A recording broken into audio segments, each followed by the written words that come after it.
Oui, mais je sais pas si c'est vraiment une bonne idée de commencer par ça. Attention, et qui c'est qui va avoir l'air d'un con?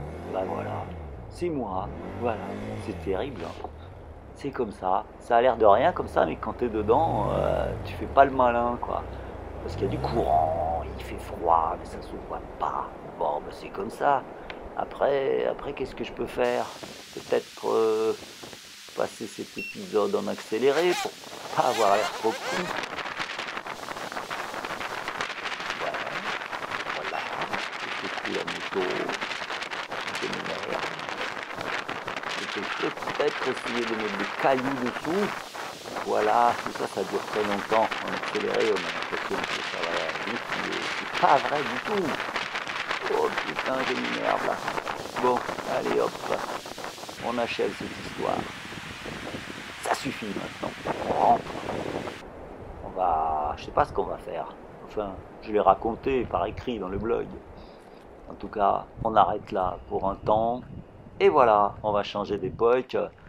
On va un peu de moto qui roule. Voilà, on va montrer un peu de moto qui roule. C'est vachement bien la moto qui roule. C'est super. Où est-ce que ça se situe exactement? Ça se situe sur la route qui du Kazakhstan va nous emmener pendant la nuit à la frontière du Kyrgyzstan qui sera d'ailleurs fermée. Mais là, à ce moment-là, on y croit, évidemment, on s'est trompé de route. On a pris la route de la Chine et un peu avant la frontière, on va devoir faire demi-tour. Je suis avec Federico l'Argentin et puis voilà, tout a l'air d'aller plutôt bien. C'est seulement après qu'on va avoir l'air con. Il y a toujours un moment donné où on a l'air con, c'est comme ça. Ça ronronne, hein. C'est bien. Ah ouais, ça roule. La route est presque bonne. La nuit va bientôt tomber. Et quand elle va tomber, on va faire demi-tour. Qu'est-ce que c'est con. Bon, alors là, on a passé la frontière. Ça c'est quelque part au Kyrgyzstan, les routes de montagne. Voilà, il fait plutôt bon. Il y a quelques petits cols à franchir. C'est pas mal ce coin-là, le Kyrgyzstan. C'est un petit peu varié comme pays. Puis ça fait du bien de prendre l'air après avoir bu toutes ces vodkas. Ouais, mais Calbec. On en est où là? Qu'est-ce que c'est? Allez, on écoute un peu ronronner le moteur, ça fait du bien. On en croise aussi les camions. Ça ronronne pas mal les camions. Allez hop, allez avance, avance. Et hop, voilà un gros camion. Oh putain, il a du mal à monter la côte. Ça a l'air de rien, mais c'est vachement haut là. On est à 3000 et quelques. Comme ça, sur écran, ça se voit pas. Et sans déconner, on est haut, il fait un peu froid. C'est comme ça, la route avance tranquillement.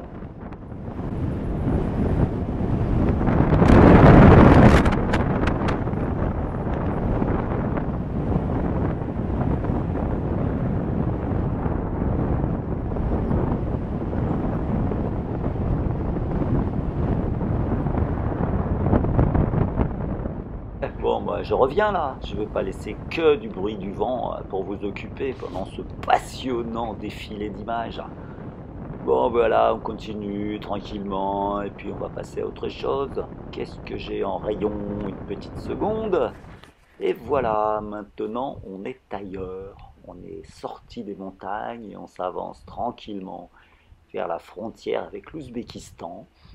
C'est un peu de la plaine, il y a un peu des lacs, il y a un peu de route défoncée, et puis, ah ben non, je me suis arrêté. En fait, c'était juste pour faire une photo et aller pisser. On reprend la route goudronnée, on longe le lac, voilà, on roule. Eh ouais, je sais, c'est pas terrible finalement vu comme ça. Mais quand on est dedans, sans déconner, c'est vachement mieux, ça change tout.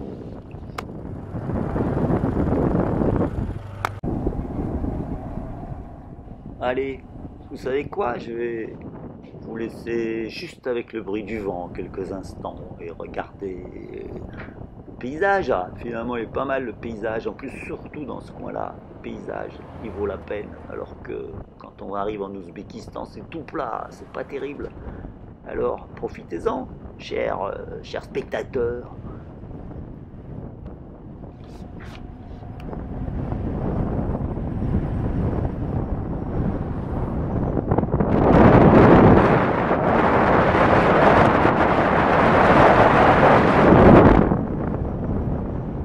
Ouais, je sais, c'est fatigant le bruit du vent.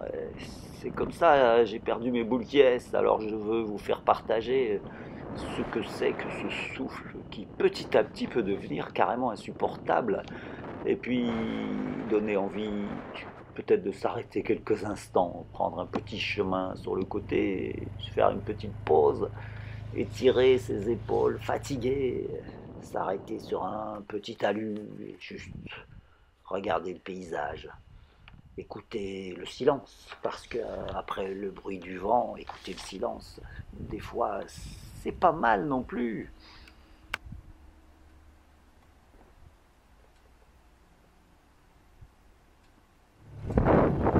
Maintenant, nous voilà enfin arrivés à l'entrée de Samarcande. Vu comme ça, c'est une route normale. Ce n'est pas uniquement des jolis monuments en mosaïque sur des cartes postales. Autour, il y a une ville normale qui pue un peu comme toutes les grandes villes dans les pays lointains. Et puis, comme Paris aussi d'ailleurs, hein, faut pas déconner, Paris ça pue. Bon, voilà, nous voilà arrivés au pied des mosaïques, des jolis temples, des temps anciens. Et moi j'essaye plus ou moins de rouler là au milieu pour vous faire légèrement prendre conscience de la dimension de l'endroit et de sa proximité avec finalement une ville moderne. Voilà les coulisses des cartes postales, des containers d'entretien, mais quand même malgré tout des mosaïques un peu partout. C'est pour faire joli. Ça va bien que les containers et les bagnoles du service d'entretien. Ah merde, c'est bloqué là. Bon ben je vais faire demi-tour et on va aller voir plus loin ce qui se passe.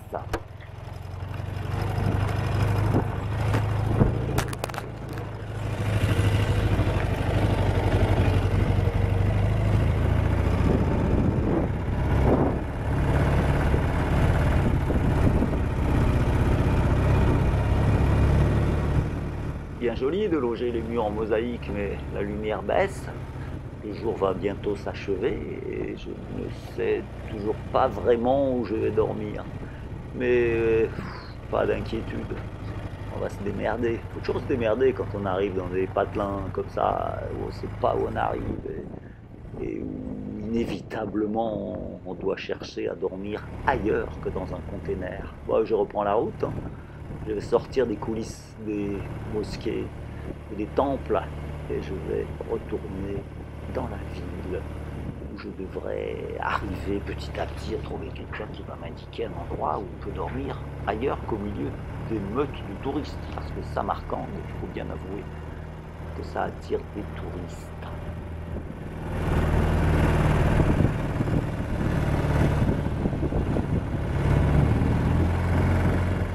Et en se débrouillant bien, on arrive finalement toujours à trouver un endroit plutôt joli, avec une petite cour intérieure, où on laisse ranger les motos. Il y a des endroits comme ça où on peut ranger les motos. On la sent à l'abri, on mange juste à côté, dans des odeurs d'essence.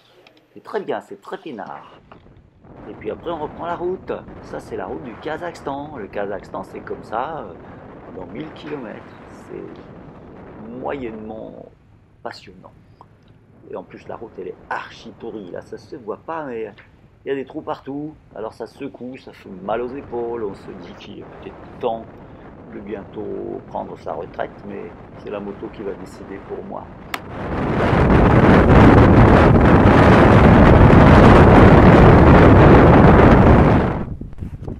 Et même si finalement la moto s'est arrêtée et le voyage s'est terminé en camion, juste pour le look, pour la frime, pour la beauté du geste, je vais faire semblant que je repars à moto, que je monte sur la bécane, que j'appuie sur le démarreur et que je reprends la route comme un vieux cow-boy des steppes.